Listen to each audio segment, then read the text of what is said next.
All right, YouTube, Repo Man 64 on the drive home. Is Amos 3:7 being fulfilled right now? Are we those who are spoken of in Revelation 3:3, the ones who have eyes to see and able to understand what's going on?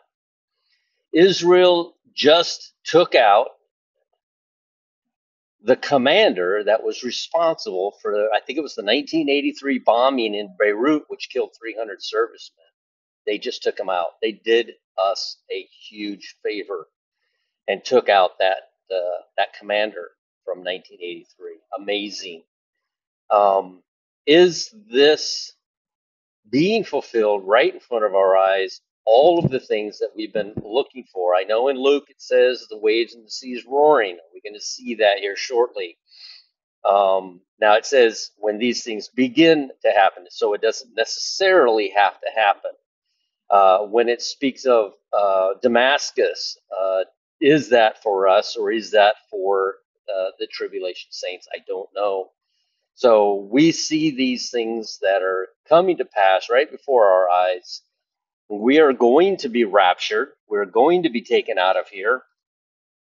And then all hell is going to break loose on this planet while we're locked away in our chambers in heaven, which is awesome that is about to happen. Once we're gone, then and only then will the seals begin to get open. We will be standing there when the Lion of the tribe of Judah shows up and takes the book, because nobody can even touch this book, this scroll. It breaks the seals. Nobody can even touch this thing. He shows up. Excuse me. He shows up and he takes it and he begins to break the seals in our presence as we watch. John will be there as well, and they will ask him, or he'll cry because nobody was found worthy to open it. And then, don't cry, the Lamb shows up. So here we are watching all these things, and I proposed 3 dates. The anniversary of the Revelation 12 sign at nightfall on the 24th. You can go look. It's not under her feet on the 23rd. It is on the 24th. At nightfall in Israel on the 24th, it becomes 25th. And on the 25th is the Day of Atonement. The Day of Atonement begins at nightfall on the 24th, and on the 25th, it's the Day of Atonement. That's a high watch day, very high watch day. The next date we're looking at is the birthday of Jesus. His birthday was on September 30th. I don't think that day changes any more than your birthday changes every single year. I think it's always on the on what is his birthday is Tabernacles. It's Tabernacles. So Tabernacles is another high watch day. And then if you do the Exodus 12 6-month rewind, Jesus was born on September 30th, and he went to the cross exactly to the very day, 33 and a half years later, on March the 30th. And then he rose on April the 2nd, 3rd. He completed on April 2nd, but the Bible records that he rose at some point on April the 3rd. 6 months to the very day is October 2nd, 3rd, which is what they're calling trumpets. I find it incredible. I find it absolutely incredible that those two line up like this. Remember, when Jesus rose, many of the bodies of the saints rose, came out of their graves, and walked into the holy city. This is an absolutely perfect picture. And technically, it's the same date. God simply turned time. I don't know if he went back or forward, but he moved it 182 days to the very day. And so a lot of these events, like his birth and the crucifixion, like them calling it Tishri 1 or the Feast of Trumpets, and on the timeline it shows that April 2nd, 3rd is when the bodies of the saints rose. Technically, it's the same date. It's a mirror date. You can almost overlap the 6 months from Nisan 1 to Tishri 1 and see the events lining up perfectly. So Let me take a look at the picture. I'm driving, but I'm stopping now, so I'll be able to do this. On this day, at nightfall on the 24th, that was the Revelation 12 sign. It became the 25th. On the 25th, or September the 25th, Tishri 10, this is Yom Kippur. This is the Day of Atonement. This is also the day that Jesus defeated Satan and ended his 40-day fast. It's an incredibly high watch day that we're looking at. And then we go forward to, what was it? Where am I at? Back here, sorry. September the 30th. It is Tabernacles. This is the date Jesus was born. 6 months earlier than this, exactly, is the day Jesus went to the cross. He was circumcised and named on October the 7th. 1 year ago, Israel was invaded on October the 7th. And then we go to October the 2nd at nightfall into October the 3rd. I have nothing on here, but it is the mirror date to, let's see here, where is it at?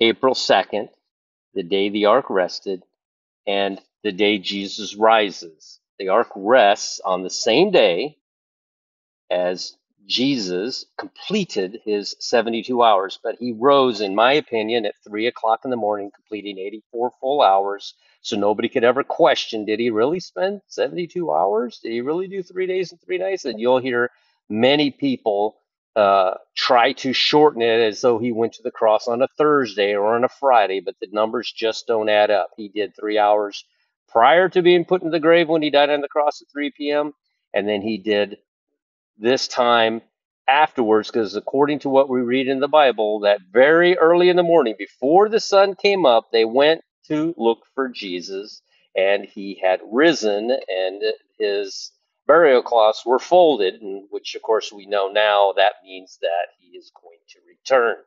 So, some very high watch days to look at, and we're in them right now, and we're seeing everything going on around us.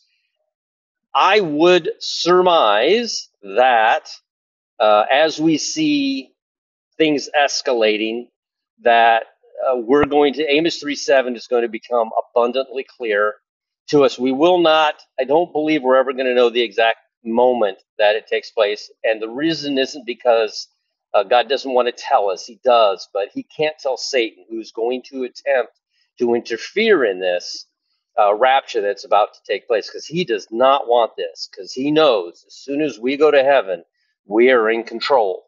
We are in charge. We're large and in charge as soon as we get to heaven, because we will be made like Christ. And he knows at that point, whatever glory he thought he had as being the most glorious angel ever created is gone, and he's kicked out of heaven. He knows that moment is coming, and he is desperate to try to stop it. And of course, we read in the Bible, as we all know, everything that we've ever read in the Bible is true and has come true and will come true. That will also come to pass. So, very quick video. I just wanted to get that out there. Keep watching Israel. Keep praying for Israel. I saw 11:11 again, and the first thought in my mind when I see 11:11 is say a little prayer for Israel. They are about to go through it. And then this is your only opportunity to do this. If you're saved, I suppose we can pray in heaven, but remember, we're going to be locked away in our chambers, and we're going to be just awestruck by what we're seeing in heaven. I don't know.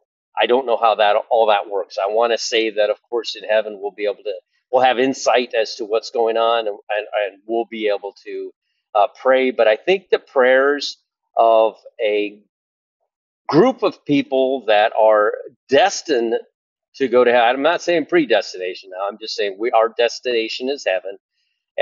Those prayers from a group of people who have believed by faith that this rapture event is about to take place, and the only way rights that we have to even get there.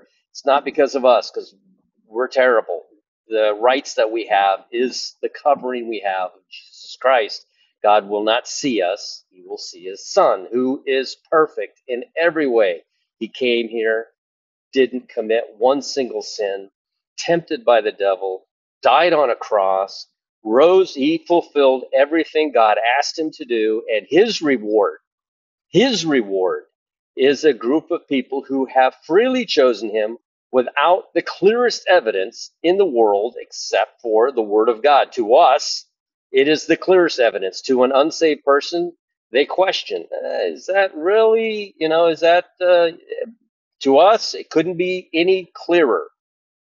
It's right in front of us. But to God, I'm sorry, to the tribulation saints and the Jew, it is completely unclear. So say your prayer for Israel. Stay strong. The moment that we've been waiting for is almost here. And hey, guess what? If it passes October 2nd or 3rd, we're going to keep watching because this is ramping up and it's not going to stop. We're going to keep watching and we're going to keep waiting for that blessed hope, for that promise that was made uh, whenever it happens. We just don't know yet, but whenever it happens, I think it'll be pretty clear approximately when we'll go. And it's getting to that point. We're seeing so many things come to pass. It is definitely getting to that point where we're going to go.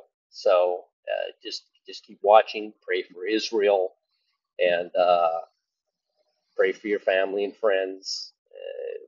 This moment is about to take place, and don't even like family and friends who are tired of hearing you. Pray that somebody else tells them the same thing, and and then their heads turn to the side and go, my family member's telling me that same thing. Is that true? And that person, that stranger, tells them exactly what you're saying. Teach in love, plant that seed. It could be you're saving them from hell. You're not saving them from tribulation. Saving somebody from tribulation simply is not a thing. You are saving them from hell. That's what you're saving them from. That is the glory. And that group of people will show up in heaven. They will go to heaven as well. So just there's always this confusion after my videos, and I don't know that I don't explain it properly. If you're saved, you are going to go in this rapture. I've said that so many times, but I keep getting these comments saying exactly that, and I'm like, I know that's what I said. But if you think you've done something or you've never paid attention to any of this stuff because it's all garbly goo for you, you're going to miss the rapture.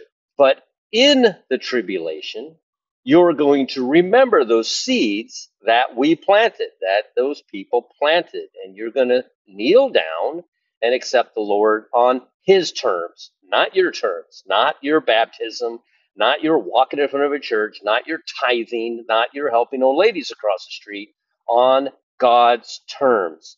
And that's why you cannot separate the wheat from the tares. You can't separate it because you can't tell. They look identical. I do the same exact things as those who justify their salvation based on their works. We do the same exact things. And quite frankly, I feel like some of the people that are making those comments about that in there, well, if I'm saved, I'm saved. It doesn't matter what I do. This is true. This is very true, but are you doing it? Because it's maintaining your salvation.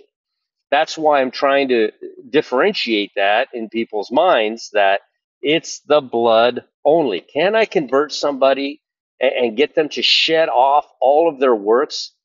You know, I don't know, and turn them into a bride from a tribulation saint. I don't know. I haven't. They usually stick to the guns pretty strongly about you must do this and you've got to keep these commandments. You don't have to do anything. You're keeping the commandments because you want to please the Lord that saved you. That's it. That's like Aaron says, I got to admit, that's it, and that Jesus, that's it, and that's all. You want to look at my life and my sins? You are a tribulation saint. You have failed when you look at the person it's himself or herself and say, well, they did this and they did that. Yes, we've all done this and we've all done that, you know, but we're saved by the blood of Christ. That's it. That's all. All right, Repo Man 64. I could talk all day on that subject. I want you to understand if you've given your life to Christ and that's it and that's all, you're going in this. That's it. That's all.